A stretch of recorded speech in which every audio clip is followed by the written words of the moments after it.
Ya, selamat malam sahabat keluarga dimanapun Anda berada.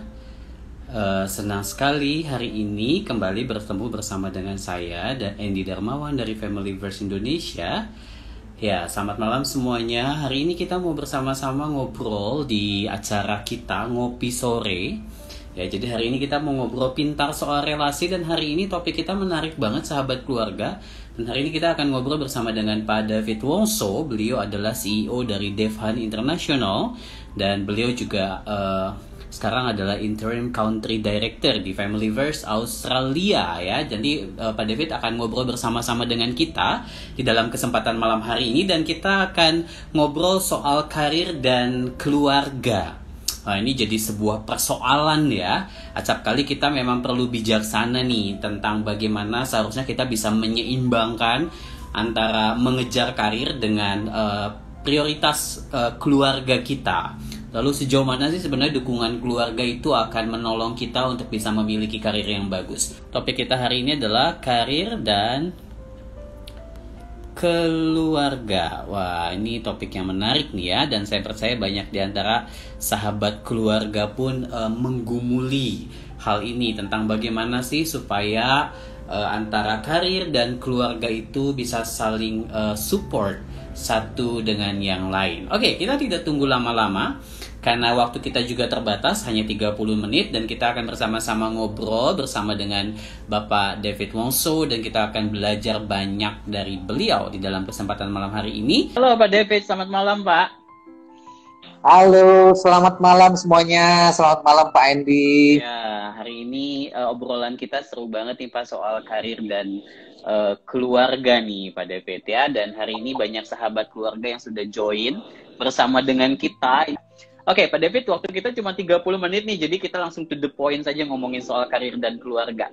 Kalau menurut Pak David sendiri, karir itu sendiri apa sih bagi seorang David Wongso? Waktu saya di SMA, saya sudah kurang lebih punya gambaran waktu itu. Saya pengen jadi seorang profesional yang berhasil dalam bidang yang merupakan talenta saya atau passion saya. Dan waktu itu pilihannya mau jadi businessman atau mau jadi orang karir gitu ya. Nah, waktu itu prioritasnya di karir dulu. Dan saya bilang saya mau jadi director apa CEO one day ya, ini karir gitu.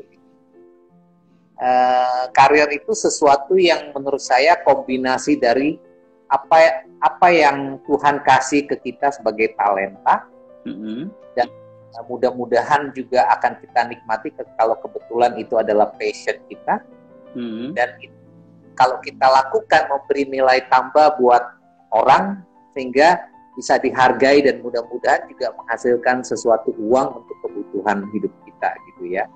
Jadi harus memberikan juga nilai tambah dan kebaikan buat masyarakat gitu.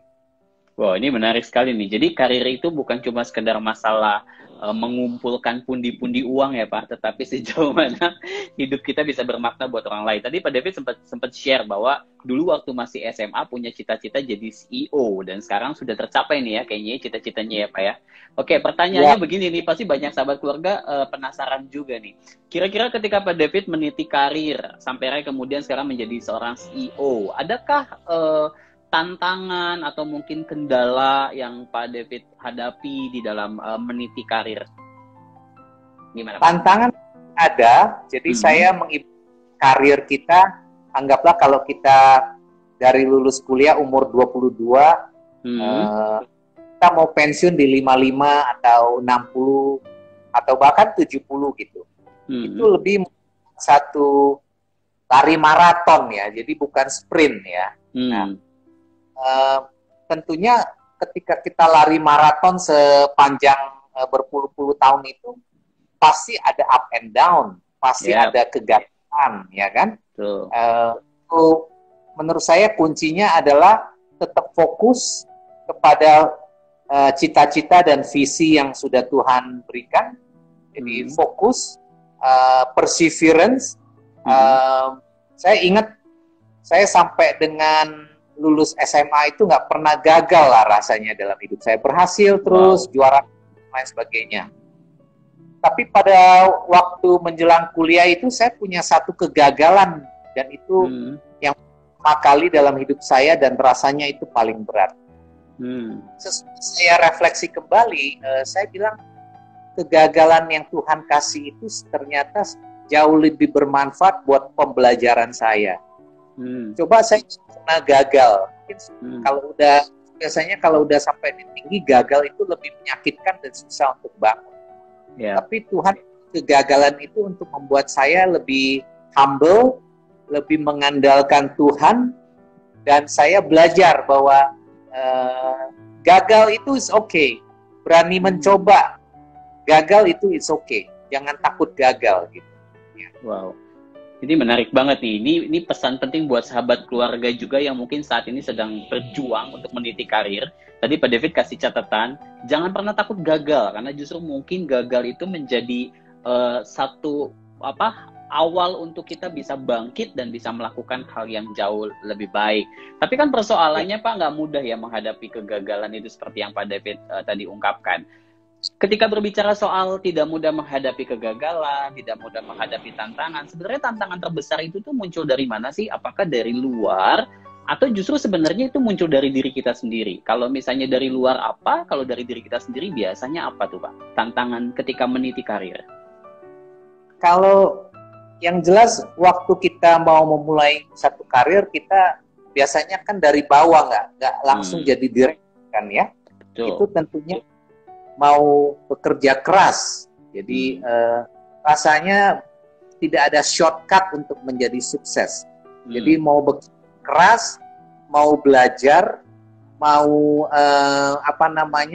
go extra mile. Kalau kita mau berkarir sukses kan, mau dipromosi mungkin setiap tahun cuma ada 10% orang yang dipromosi kan, bukan 100% dipromosi. So kita harus go extra mile. Dan bukan hanya itu, integritas kita dalam bekerja juga penting. Artinya jujur, tidak korupsi. Jadi sehingga itu sustainable. Kalau kita tidak jujur, kita korupsi atau tidak menjaga integritas, itu mahal harganya. Karena dulu nggak ada sosial media. Ibaratnya kalau kita berbuat hal yang tidak baik, orang sulit tahu. Tapi di zaman digital ini, jejak digital kita punya track record itu sangat transparan dan visible. Orang mau kita atau ngecek seseorang yang ada di luar negeri aja, kita bisa Google, kita bisa cross check. Jadi menjaga integritas kita sepanjang perjalanan karir kita itu sangat penting. Akan percayakan tanggung jawab yang lebih besar, atau sekarang seperti saya berbisnis, orang akan mau berbisnis sama kita kalau kita dipercaya, kita punya integritas.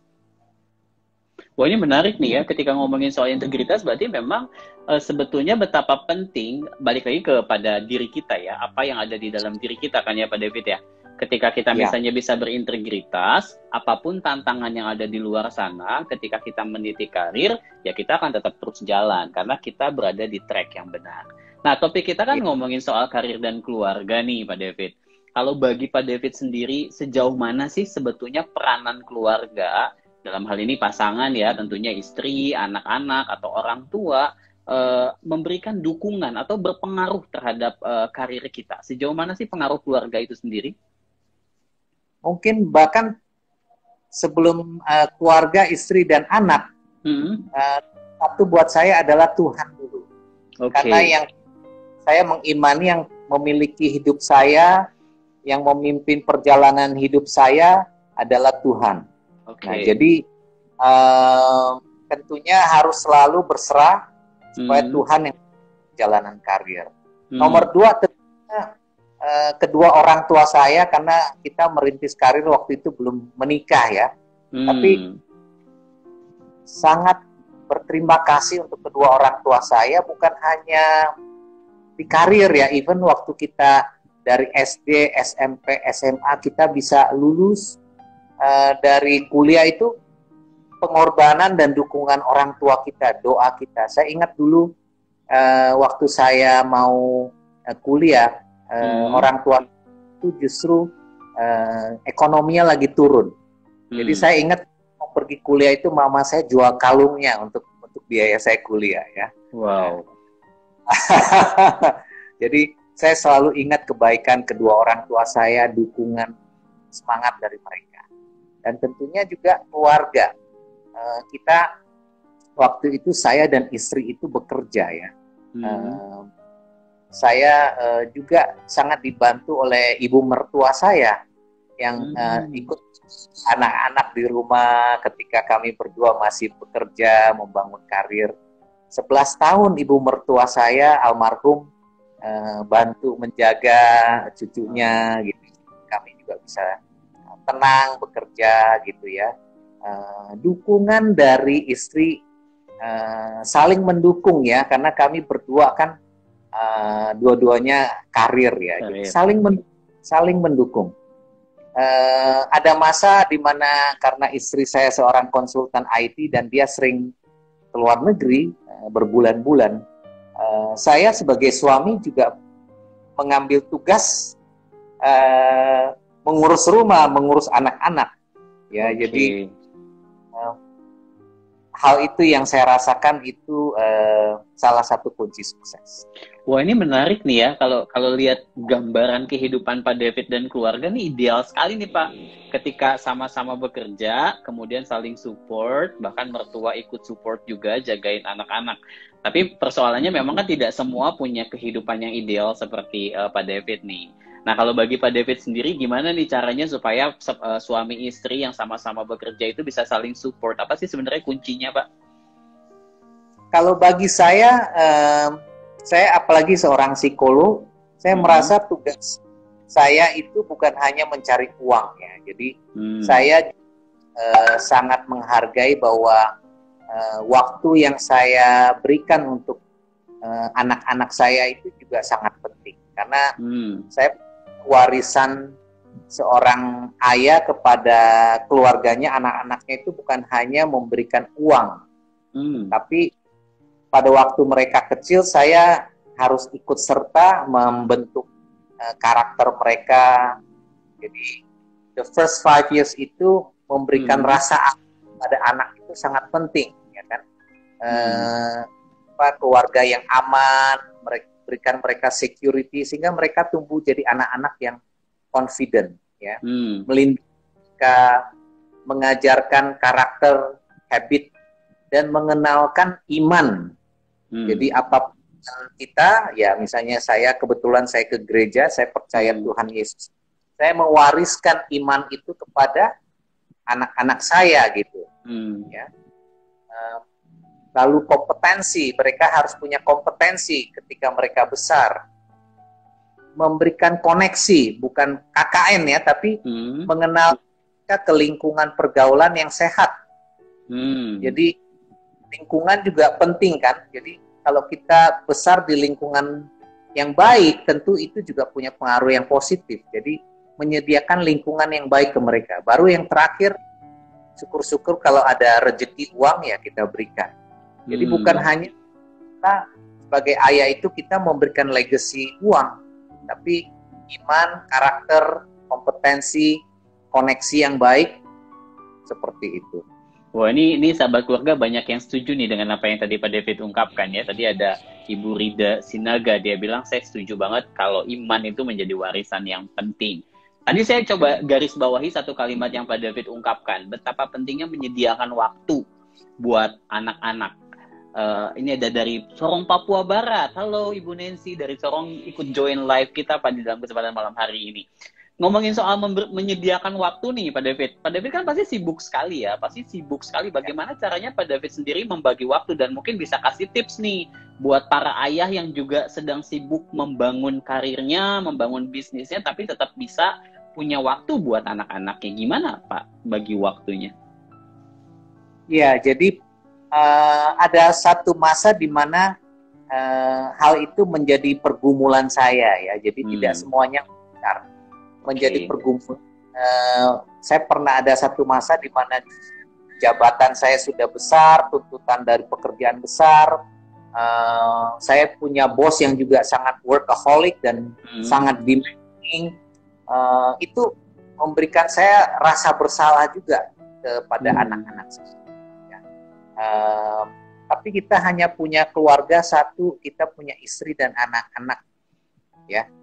Jadi pekerjaan ada banyak pilihan, ya kan? Ada banyak pilihan, tapi keluarga cuma satu. Jadi jangan pernah kita hanya lebih mengejar kita punya ambisi pribadi atau mengejar uang. Kita mengorbankan keluarga, mengorbankan waktu buat Tuhan, dan mengorbankan kesehatan kita. 3 hal yang nggak ternilai. Tapi pekerjaan bisa kita cari di tempat lain, kan? Seperti itu. Wah, ini menarik nih. Ini kalimat yang saya jarang dengar justru, Pak. Menarik banget. Dan saya setuju banget. Kita cuma punya keluarga satu.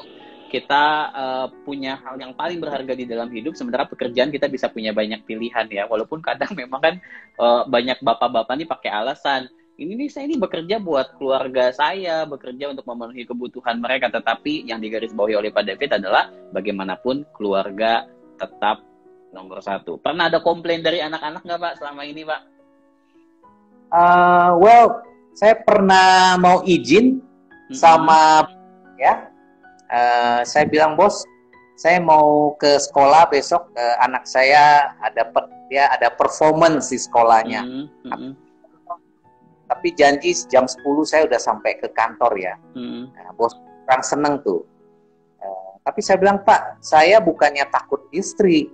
Nah, dia bilang, itu kan tugas istrimu. Cari uang. Saya bilang, enggak, Pak. Waktu menikmati anak saya nonton mereka performance, itulah bentuk dukungan saya kepada anak. Dan itu nggak bisa diulang. Saya izin sejam aja, habis itu jam 10 saya udah sampai kantor. Nah, jadi saya agak dibully sama bos saya ya. Justru dibully bos. Ya, gitu ya. Tapi puji Tuhan ya, sesudah kurang lebih 8 tahun kemudian, saya ketemu bos saya, mantan bos saya lagi. Dia sekarang malah sangat mendukung saya. Dia bilang, wah, dulu yang kamu lakukan itu benar. Jadi waktu 8 tahun untuk melihat bos saya berubah, di mana dia pun seperti saya, sangat mengasihi keluarganya. Dia merasa keluarga itu lebih penting daripada hanya sekedar mengejar ambisi pribadinya. Wow, jadi sahabat keluarga yang saat ini sedang merasa berada di jalur yang benar, jangan takut, lakukan apa yang memang baik dan benar dan melihat keluarga sebagai satu hal yang penting ya. Walaupun mungkin prosesnya nggak semudah yang dibayangkan. Pasti Pak David pun juga ada banyak pergumulan dan sebagainya. Saya pernah baca satu buku nih Pak David. Buku itu bilang begini, bahwa peran ayah sama ibu itu di dalam mendidik anak tuh beda. Ibu tuh biasanya orientasi waktunya tuh waktu sekarang. Misalnya anak lapar ya, ibunya kasih makan, dirawat, dan lain sebagainya. Bentuknya seperti itu. Tapi bapak itu orientasi waktunya tuh future. Tadi Pak David kan bilang ya, ketika Pak David memperkenalkan, menyiapkan koneksi buat anak-anak supaya nanti ke depan mereka bisa punya masa depan, punya networking yang baik gitu ya. Nah, kalau Pak David sendiri nih ketika melihat teori itu, sejauh mana Pak David setuju dengan hal itu? Setuju nggak, Pak? Iya, jadi katanya siapa kita adalah rata-rata dari 5 teman kita kan, atau 5 orang mana kita we spend the most of our time gitu. Jadi kalau kita mau jadi olahragawan yang berhasil ya, kita latihannya sama kelas atlet. Jadi kita keangkat ke kelas atlet gitu kan. Nah, jadi visi kita mau bawa keluarga kita apa? Misalnya kita mau anak kita jadi musik, ya kita bawa dia lah bergaul ke lingkungan musician gitu kan. Kalau kita mau anak kita itu jadi businessman ya, kita kenalkan dia ke lingkungan bisnis gitu. Jadi itu peran orang tua kan, kita mengenalkan mereka ke network tersebut gitu. Seperti itu. Wah, ini menarik banget nih ya. Jadi memang kalau saya dengar ceritanya Pak David nih, Pak David benar-benar menghidupi peran seorang ayah yang menjalankan tanggung jawabnya dengan sangat baik. Pak David, ketika berbicara tadi, Pak David berkata bahwa yang pertama adalah Tuhan gitu ya. Sejauh mana sih sebetulnya peran iman sendiri atau peran ibadah yang kita jalani itu akan memberikan dampak yang positif terhadap karir kita? Kalau berdasarkan pengalamannya Pak David sendiri gimana Pak? Sangat penting ya. Kadang-kadang dalam satu pekerjaan kita itu bergumul. Misalnya kalau perusahaan atau owner minta kita melakukan sesuatu yang bertentangan dengan hati nurani kita. Saya waktu itu pernah diminta PHK karena saya seorang direktur HRD.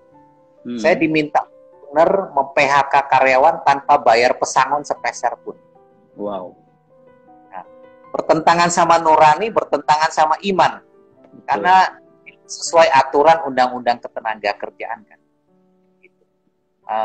Saya bergumul 2 minggu, nggak bisa tidur.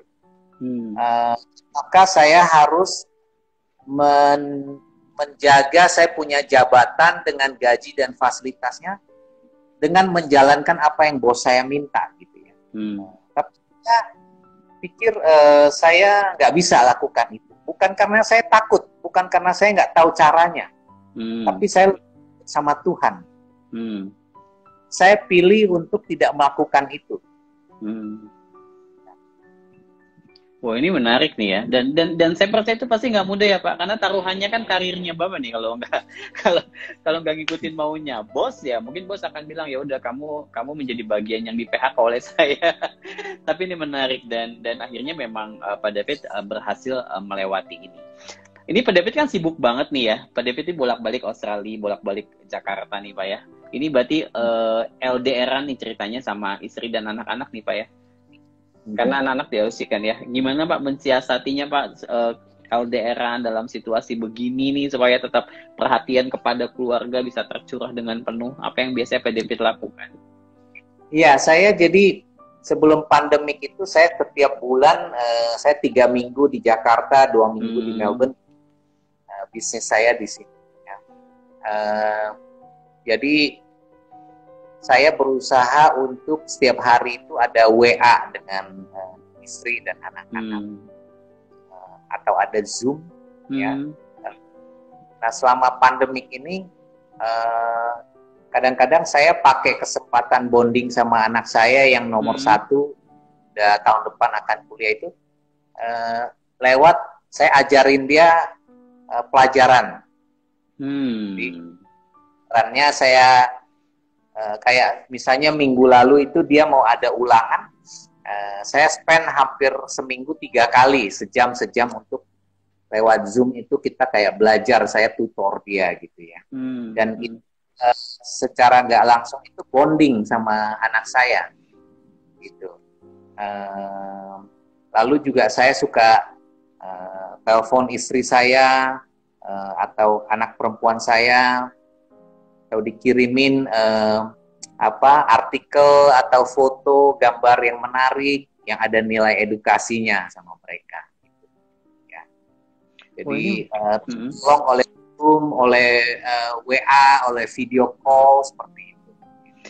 Wah, ini menarik sekali nih ya. Jadi sahabat keluarga nih, Pak David nih jalanin LDR-an sama keluarganya ya, walaupun sesekali bolak-balik Australia, tapi sejauh mana Pak David berusaha untuk tetap menyediakan waktu, bahkan jadi tutor buat anaknya di dalam belajar ketika menghadapi ujian. Nah ini jadi hal yang baik untuk para ayah yang mungkin lagi ngikutin live IG kita malam hari ini.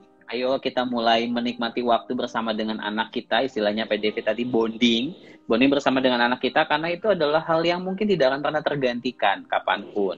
Meskipun kita tetap harus menjalani tanggung jawab kita untuk boleh berkarir dan lain sebagainya. Pak David, waktu kita tinggal 5 menit lagi kurang lebih. Mungkin Pak David boleh kasih tips-tips praktis nih Pak, yang bisa dilakukan oleh keluarga, oleh ayah yang bekerja atau ibu yang bekerja, supaya antara pekerjaan atau karir itu bisa seimbang dan kita bisa punya kehidupan keluarga yang sehat. Boleh Pak, apa tipsnya Pak? Ya. Dulu waktu saya masih belum bertobat, saya lebih suka menggunakan waktu saya untuk diri saya sendiri. Berolahraga, sesibuk apapun, saya masih ada waktu buat olahraga. Jadi dulu sebelum saya menomorsatukan keluarga, saya kalau disuruh pilih olahraga atau nemenin anak saya belajar, saya pilih olahraga. Tapi sesudah Tuhan mengubahkan saya jadi lebih menomorsatukan keluarga. Bahwa tanggung jawab saya untuk mengenalkan iman kepada anak-anak saya. Tanggung jawab saya itu lebih dari sekedar memberikan uang. Begitu Tuhan mengubah hati kita, ya, langsung di sininya berubah. Sehingga waktu yang saya berikan untuk menemani anak saya belajar itu, ininya jadi sukacita. Kalau dulu masih seperti itu, masih egois, lebih memilih hobi, sininya ngomel, gitu ya. Memang ini masalah hati. Bukan karena saya hebat, tapi Tuhan yang mengubahkan hati kita. Ya, begitu hati kita dirubahkan oleh Tuhan, kita tahu mana yang punya nilai kekekalan, mana yang penting di mata Tuhan. Sehingga saya menjalani itu dengan sukacita. Anak saya itu nggak marah-marah lagi, nggak emosi lagi. Kalau dulu ngajarin anak kurang ngerti dikit, saya sudah marah gitu ya. Tapi diubahkan oleh Tuhan. Tuhan yang menolong saya. Jadi bukan saya yang hebat, Tuhan yang hebat. Wow, ini menarik. Pak David, ini ada satu pertanyaan nih. Mungkin pertanyaan atau mungkin sebuah statement ya, tapi mungkin bisa ditanggapi nih sama Pak David ya. Ini dari Siarniarni. Dia sharing begini. Sangat dilematis, dia bilang begitu ya. Di samping kita harus mengajari anak ya, dia merasa stres berat karena biasanya pikirannya di rumah tapi badan di kerjaan. Nah, Pak David kan pasti sibuk banget ya. Kemarin ketika sepanjang seminggu 3 kali ngajarin anak, itu kan pasti juga dilakukan di tengah-tengah kesibukan nih Pak. Gimana Pak caranya biar nggak stres ngajarin anak Pak meskipun sedang sibuk Pak? Mungkin boleh sharing Pak. Ya itu, jadi kita harus jalani itu sebagai waktu yang kita memang dedikasikan. Jadi time is our love gitu. Jadi nggak mungkin kita bilang kita mengasihi tapi tidak mau memberikan waktu. So your time, your love gitu. Saya menganggap waktu 1 jam saya ngajarin anak itu adalah bentuk cinta kasih saya sama dia. Gitu. Mungkin itu mengambil sedikit waktu saya untuk santai atau nonton Netflix, tapi itulah bentuk kasih sayang gitu. Jadi memang sekali lagi ini masalah hati memang. Kalau hati kita sudah dirubahkan oleh Tuhan, kita akan jalaninya lebih sukacita. Wow. Dan yang paling penting memang memanage waktu itu penting ya Pak ya. Kerjaan tuh pasti kan nggak akan ada beresnya Pak ya. Kalau kita bawa ke rumah dan pekerjaan itu disimpan di dalam pikiran kita terus, itu tuh pasti nggak akan ada selesainya. Tapi walaupun mungkin memang tidak semua orang cukup bisa memanage waktunya dengan baik, tetapi kata kunci tadi yang Pak David selalu ulang adalah hati. Cinta kita kepada anak akan menolong kita untuk bisa mengatur semuanya dengan baik dan kita bisa lakukan dengan sukacita. Waduh, nggak berasa nih Pak David, kita sudah hampir 30 menit. Tinggal 2 menit lagi nih. Mungkin Pak David boleh kasih kalimat closing buat sahabat keluarga di dalam kesempatan malam hari ini yang mungkin sedang bergumul antara karir dan keluarga. Boleh Pak David kalimat closing di dalam kesempatan malam hari ini apa? Ya, ini memang masa yang tidak mudah, pandemi. Saya yakin Bapak Ibu ada yang juga bergumul dengan masalah pekerjaan, bisnis, karena usaha kita, omset kita pasti turun.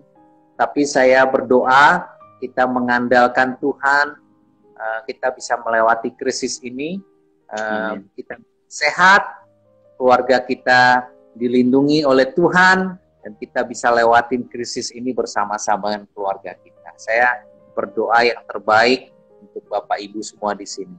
Kita andalkan Tuhan.